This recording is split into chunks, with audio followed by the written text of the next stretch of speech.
Sir school ആ സമയത്തൊക്കെ അല്ലെങ്കിൽ കോളേജിലൊക്കെ നാടകങ്ങളിലും അഭിനയിച്ചിട്ടുണ്ടോ? നാടകത്തിൽ അഭിനയിച്ചിട്ടില്ല, പക്ഷെ ഞാൻ കഥാപ്രസംഗം നടത്തിയിട്ടുണ്ട്. ആണോ?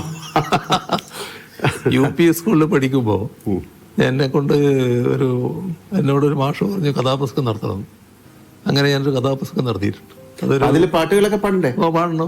പാട്ടൊക്കെ പാടും. പിന്നെ നമുക്കൊരു പാട്ട് പാടണേ. പിന്നെ അത് അതെ അതെ, ജാലവിദ്യ, മാജിക്. അതായത് ഒരു നൂലിന്മേലൊരു ചോക്ക് കിട്ടും. ചോക്കല്ലേ എഴുതുന്നത്? ആ ചോക്ക് കെട്ടിയിട്ട് ഇങ്ങനെ പിടിക്കും. എന്നിട്ട് ഈ നൂലങ്ങോട്ട് കത്തിക്കും. കത്തിയാലും ചോക്ക് വീഴില്ല. അപ്പൊ അതിന്റെ വിദ്യ എന്താന്ന് പറഞ്ഞാൽ ഈ നൂല് പലവട്ടം ഉപ്പുവെള്ളത്തിൽ മുക്കി ഉണക്കുക. അങ്ങനെ ഉണക്കിയെടുത്തിട്ട് കത്തിച്ചാല് ആ ചാരം അങ്ങനെ തന്നെ നിൽക്കും, വീണു പോകാതെ, ചോക്ക് വീണു പോകാതെ നിൽക്കും. ഇതാണ് ഒരു ജാലവിദ്യ.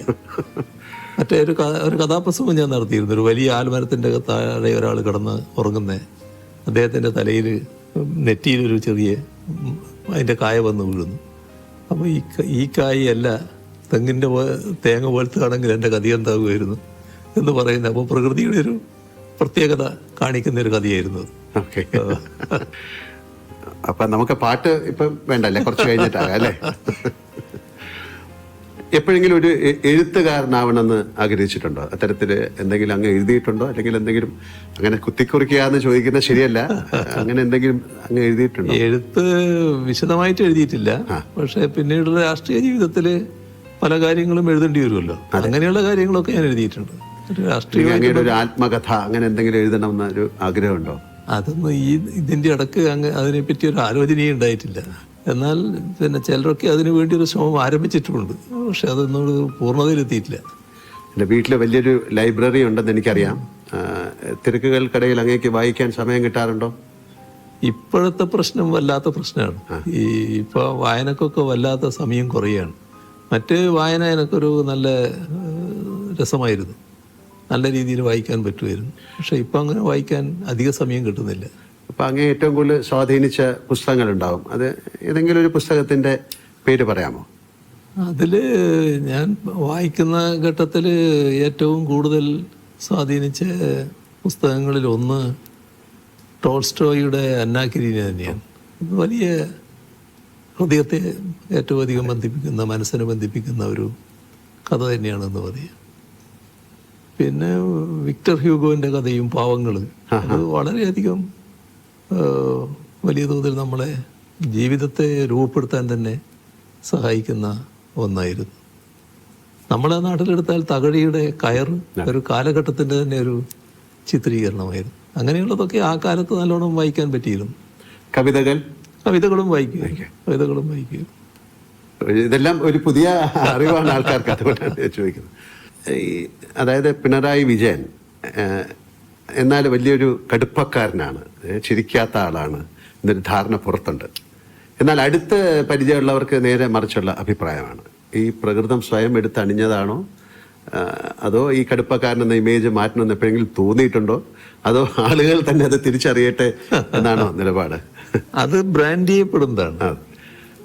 കാരണം ഞാനൊരു ഇടതുപക്ഷ പ്രവർത്തകൻ, പ്രത്യേകിച്ച് CPIMന്റെ ഒരു പ്രധാനി എന്നൊക്കെയുള്ള നിലയിൽ വരുമ്പോൾ അതിലൊരു സാധാരണയിൽ നിന്നൊരു വ്യത്യസ്തനാണ് എന്ന് കാണിക്കൽ നമ്മുടെ ചില ആളുകൾക്ക് വലിയ താല്പര്യം ഉണ്ടായിരുന്നു.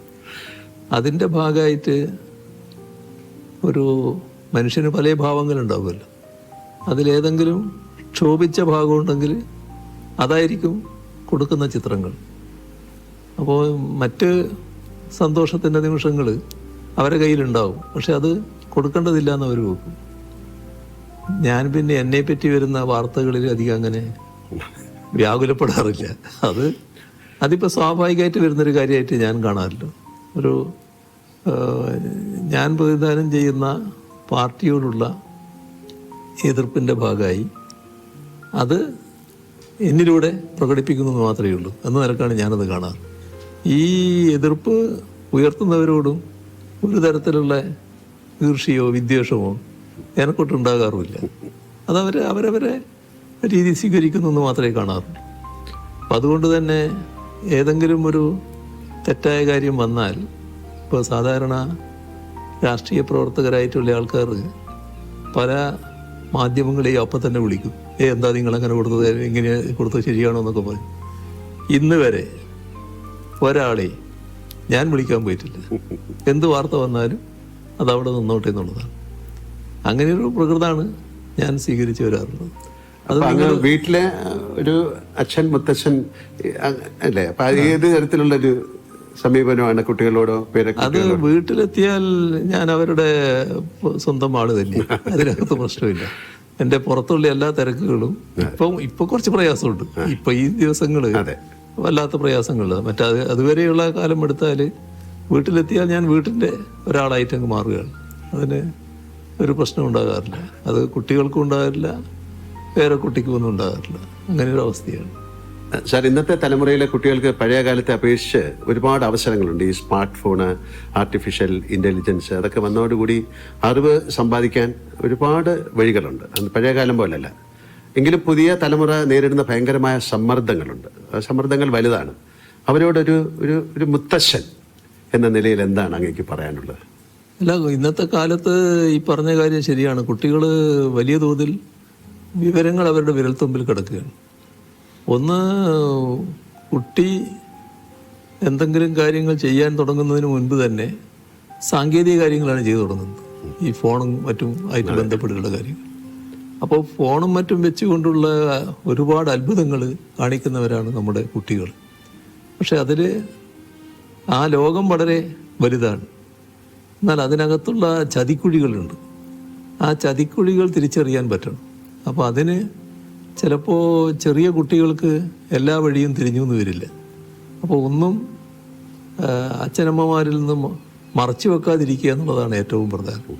സ്വകാര്യമായിട്ട് ചെയ്യാതിരിക്കുക. താൻ കാണുന്നത് സ്വകാര്യമായിട്ട് കാണണം എന്ന് നിർബന്ധമില്ലാതിരിക്കുക. അമ്മയോ അച്ഛനോ കാണുന്നതിന് ഒരു തടസ്സമില്ലാതിരിക്കുക.